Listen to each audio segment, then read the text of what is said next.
আজকে আমরা আলোচনা করব যে হাই নোটে আমরা কিভাবে গাইব। যখন আমরা কোনো হাই নোট গাই তখন কিন্তু অনেক ধরনের প্রবলেম আমরা ফেস করি। আর তার সাথে সাথে এটাও আজ আলোচনা করব। এর আগে আমি একটা ভিডিও দিয়েছিলাম চেস্ট ভয়েস আর হেড ভয়েস এবং ফালসেটো, ঠিক আছে। তো সেখানে অনেকেরই আর কি কমেন্টস এসেছিল যে ম্যাডাম একটু উদাহরণ দিয়ে বোঝালে ভালো হতো। তাই আজকে আমরা যখন হাই নোট নিয়ে আলোচনা করব, আর হাই নোট গাইতে গেলে আমাদের হেড ভয়েসের প্রশ্ন ওঠেই, আর হেড ভয়েসকে টপিকে আনতেই হয়। তাই আজ আমরা ভালোভাবে বুঝবো যে চেস্ট ভয়েস আর হেড ভয়েস কি আর কিভাবে লাগাতে হয়। হাই নোটস গাইবার কিছু স্পেশাল টিপস আপনাদের সাথে আজকে আমি শেয়ার করব। আপনাদের সবাইকে স্বাগত জানাই গানের স্বরলিপিতে। আজকের ক্লাস শুরু করব এখান থেকে। তাহলে চলুন, সবার প্রথমে যেটা আমরা পয়েন্ট ওয়াইজ আলোচনা করব। পয়েন্টগুলো একবার দেখে নেব কি কি পয়েন্ট এখানে আছে। আমরা এখান থেকে এক একটা পয়েন্ট ওয়াইজ আগে চলব, ঠিক আছে। হাই নোটসে গান গাই। হাই নোটে গান গাইবার জন্য কিন্তু আমাদের ব্রেথ সাপোর্ট অনেকটাই দরকার হয়। কারণ ব্রেথ সাপোর্টটা যদি না থাকে তাহলে আমরা হাই নোটে অত সহজভাবে গাওয়াটা, ব্রেথ সাপোর্টটা আমাদের হাই নোট গাইবার জন্য অনেকটা দরকার হয়।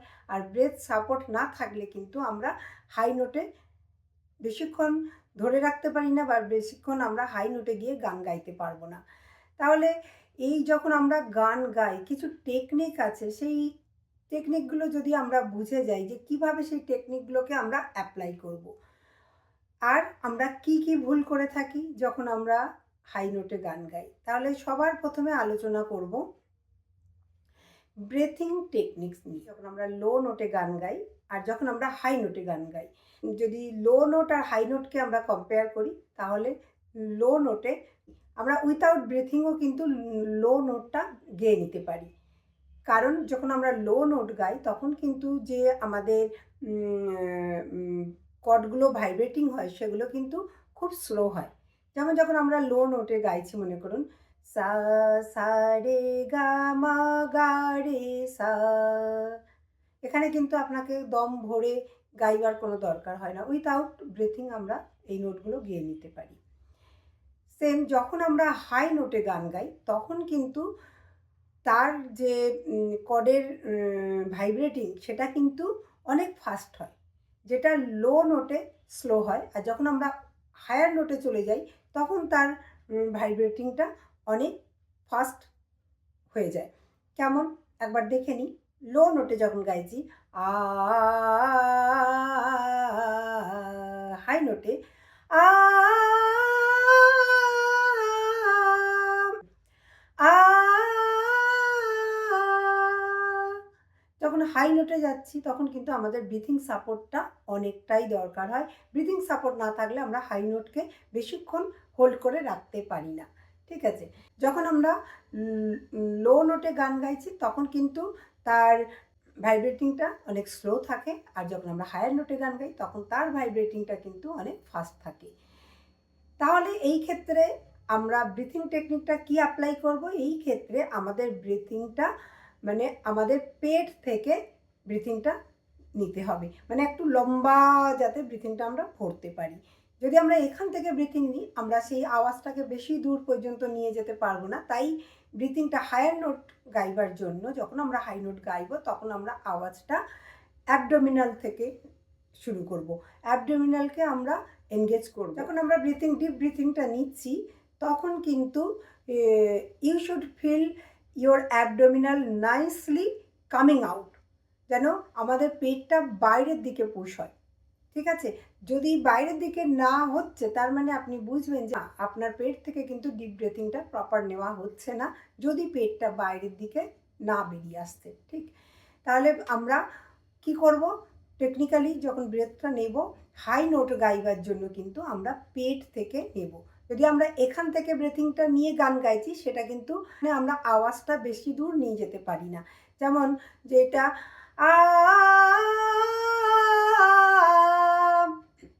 এখান থেকে আওয়াজটা যদি লাগাই আ, মানে শ্যালো আওয়াজ তৈরি হয়ে সাউন্ডটা ক্রিয়েট হলো। আমার ব্রিথিংটার জন্য কিন্তু এই ভয়েসটা একদম আলাদা একটা স্তরে পৌঁছে গেল। এটা কিন্তু আমার হেড ভয়েস লাগলো না। যদি ডিপ ব্রেথিং আমরা করব তখন এইভাবে আমাদের ব্রিথিং টেকনিকটাকে বদলাতে হবে, তাহলে দেখবেন যে হাই নোট গাইতে আপনার কষ্ট হচ্ছে না। এবারে চলে আসবো দ্বিতীয় পয়েন্ট। সেকেন্ডটা হলো রিল্যাক্স ইওর ভোকাল কর্ড। যখন আমরা গান গাইবো তখন কিন্তু আমাদের ভোকাল কর্ডটাকে রিল্যাক্স রাখতে হবে। এটা অনেক ক্ষেত্রে কিন্তু মানে সাধারণত যারা বিগিনার্স তারা এই ভুলটা, মারাত্মক ভুলটা করে ফেলেন। তারা কিন্তু ওই যে আমাদের ভোকাল কর্ডটাকে যে রিল্যাক্স রাখা সেটা ঠিক বুঝতে পারেন না। তার মানে কি করব, যখন আমরা কোনো রেওয়াজ বা গান গাইছি তার আগে কিছু এমন ওয়ার্ম আপ বা কিছু এক্সারসাইজ আমরা করতে পারি যে যার ফলে আমাদের এই জায়গাগুলো আর কি একটু শিথিল হয়ে যায়। যখন আমরা লোয়ার নোট গাই, যেমন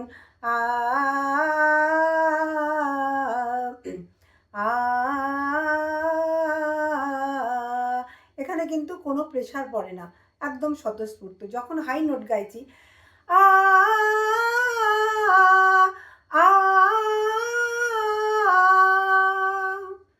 তখন কিন্তু আমাদের এই জো আর আমাদের নেকের নেক টাইট হয়ে যায়।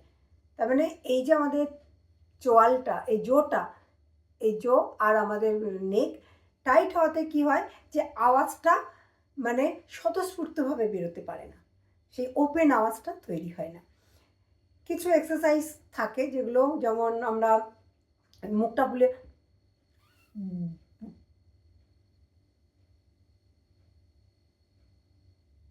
যেমন অনেক সময় আমরা জাস্ট মাউথে একটা হাওয়া ভরে সা সা সা রে রে রে গা গা গা, এইটা একটা এক্সারসাইজ করতে পারেন। এই যে লিপ রোল করে 1 2 3 4 5 6 7 8 9 10,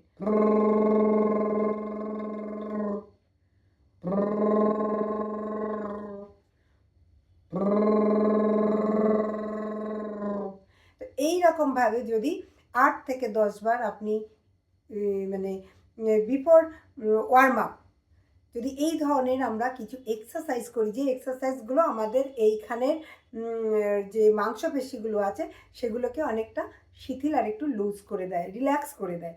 যখন আমরা গাই তখন আমাদের যাতে এই জো আর নেকটা টাইট না হয়ে যায়। আর সেকেন্ডলি, যখন আমরা গান গাইবো, যখন আপনি গাইছেন তখন আপনাকে কিন্তু একটু সতর্ক থাকতে হবে।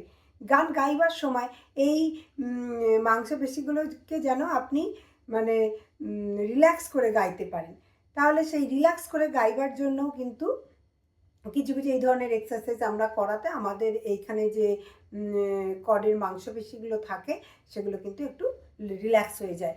সাডেনলি যখন আমরা শুরু করি আর যখন এরকম কয়েকবার করে নেবার পরে আমরা গাইবো তখন দেখবেন কিন্তু অনেকটা রিল্যাক্স হয়ে গেছে, অনেকটা এই মাংসপেশিগুলো একটু শিথিল হয়ে গেছে। How to open up your voice. Open up your voice মানে আমাদের যখন আমরা হাই নোটে গাই তখন আমাদের ভয়েসটা কিভাবে ওপেন হবে, মানে অ্যাকচুয়ালি কিভাবে গাওয়া উচিত। আমরা লো নোটে গান গাইছি, যেমন সা রে গা মা গা রে সা, এখানে কিন্তু আমরা যে ভয়েসটা লাগালাম আর যে সাউন্ডটা আসলো সেটা কিন্তু চেস্ট সাউন্ড, মানে চেস্ট থেকে আসলো। তখন কিন্তু এই সাউন্ডটা মানে এই রেজোনেটিংটা হচ্ছে কিন্তু আমাদের চেস্ট থেকে। আর যখন আমরা হাই নোটে গাইছি, যেমন সা রে গা মা গা রে সা, এই সময় কিন্তু আমাদের যে সাউন্ডটা রেজোনেটিং হচ্ছে সেটা কিন্তু আমাদের মানে এখান থেকে এই হেড এখান থেকে কিন্তু আওয়াজটা হচ্ছে।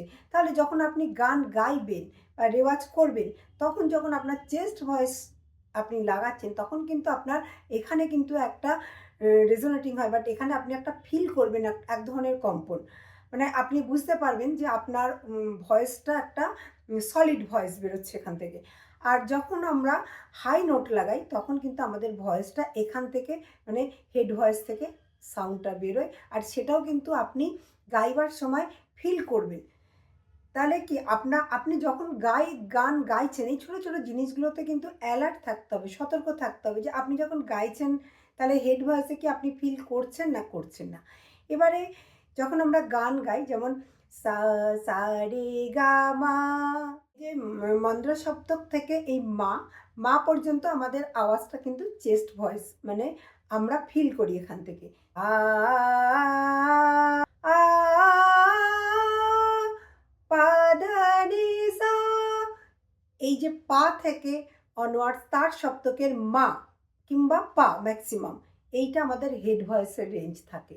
আর যখন আমরা তার সপ্তকের পায়ের ওপরে স্বর লাগাই, সেটা কিন্তু অনেকটা ফলসেটোকে টাচ করে। সেই ভয়েসটা কিন্তু আর হেড ভয়েসের মধ্যে থাকে না, হেড ভয়েসের ওপরের ভয়েসে চলে যায়, মানে সেটা ফালসেটো ভয়েসে চলে যায়।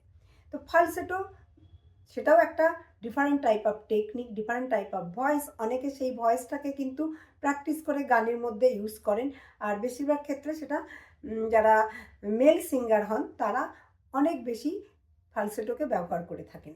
ঠিক আছে, সময় যদি আপনি ফিল করে গান, তাহলে কিন্তু আপনি বুঝতে পারবেন, নিজেই বুঝতে পারবেন যে আপনি সঠিক হাই নোটে হেড ভয়েস আপনার লাগছে কি লাগছে না। বা অনেক সময় কি হয়, আমরা চেস্ট ভয়েস থেকে, যেমন আ দ্যাট ইজ চেস্ট ভয়েস থেকে আমি হায়ার নোটকে লাগাবার চেষ্টা করলাম, মানে আমি ভয়েসটা কিন্তু এখান থেকে নিলাম না। যদি আমি এখান থেকে নিতাম তাহলে সাউন্ডটা কেমন হতো, আ আ আ। যখন হেড ভয়েস লাগাবো তখন আ আ।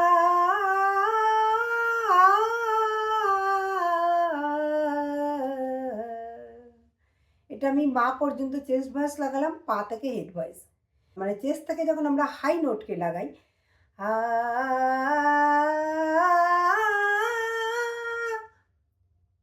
এই যে মানে পা থেকে সায়ে যে নোটগুলো লাগালাম, সেই নোটগুলো কিন্তু আমার হেড ভয়েসে লাগলো না। এই নোটগুলো কিন্তু আমি আমার চেস্ট ভয়েসকে ইনসিস্ট করে নিয়ে যাওয়ার চেষ্টা করলাম। ঠিক আছে, তাহলে এই ব্যাপারে নিজেদেরকে সতর্ক থাকতে হবে, হেড ভয়েস আর চেস্ট ভয়েস। এবারে চলে আসবেন পরের পয়েন্টে, ভিজুয়ালাইজ দ্য হাই নোট।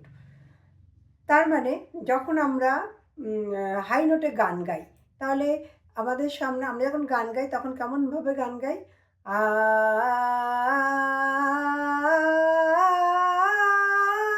এই এইভাবে যখন আমরা গান গাই, মানে যখন আমরা আপওয়ার্ড চলে যাচ্ছি, সেই সময় কিন্তু আমাদের অনেক বেশি এফর্ট দিতে হয়, আর সেই এফর্টের জন্য কিন্তু আমাদের গলার মধ্যে অনেক স্ট্রেন আসে।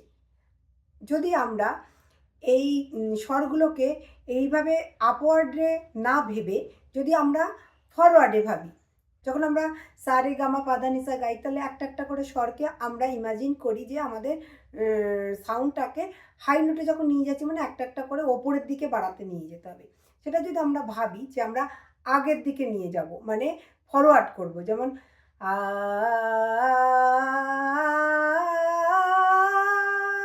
আ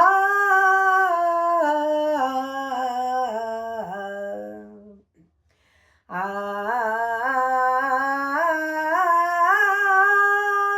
আ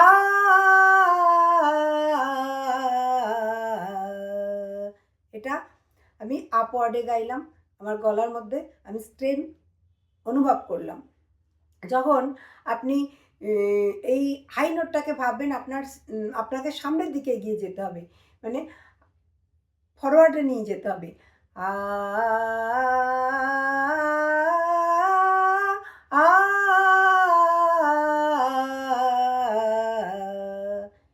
এই দুটো সাউন্ডের মধ্যে আপনারা নিশ্চয়ই বুঝতে পারছেন যে এই যে সেকেন্ড সাউন্ডটা যেটা আমি ফরওয়ার্ডে নিয়ে গেলাম, আমি কিন্তু অনেক কমফোর্টেবলি গাইলাম, আমার গলার আওয়াজের মধ্যে কোনো স্ট্রেন আসলো না।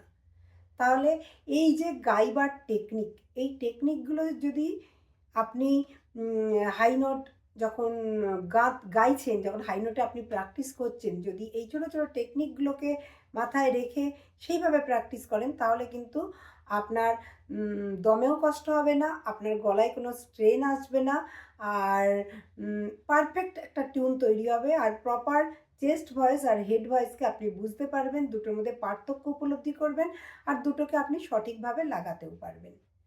তাহলে আশা করব আজকের এই পয়েন্টের ডিসকাশানে আপনারা অনেকেই বুঝে গেছেন যে হেড ভয়েস আর চেস্ট ভয়েসকে কিভাবে লাগাতে হয় আর কিভাবে আমরা ওটাকে ইউজ করব। আর যখন হেড ভয়েস আর চেস্ট ভয়েসকে আমরা মিক্সড ভয়েসে ইউজ করি তখন তার এক্সাম্পল অলরেডি আমি ওই ভিডিওতে আপনাদেরকে দেখিয়েছি, তাই আশা করি ওটা রিপিট করবার দরকার হবে না। আপনাদের প্রশ্ন ছিল হেড ভয়েস আর চেস্ট ভয়েসটা কী করে বুঝবো সেটা বোঝালে, তাহলে আশা করব এই পয়েন্টটা থেকে আপনারা অবশ্যই বুঝতে পারবেন যে হেড ভয়েস আর চেস্ট ভয়েসটা কী।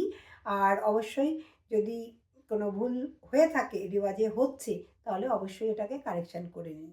এবারে চলে আসবো last point but not the least, যেটা হলো যে কন্ট্রোল ইওর ভলিউম।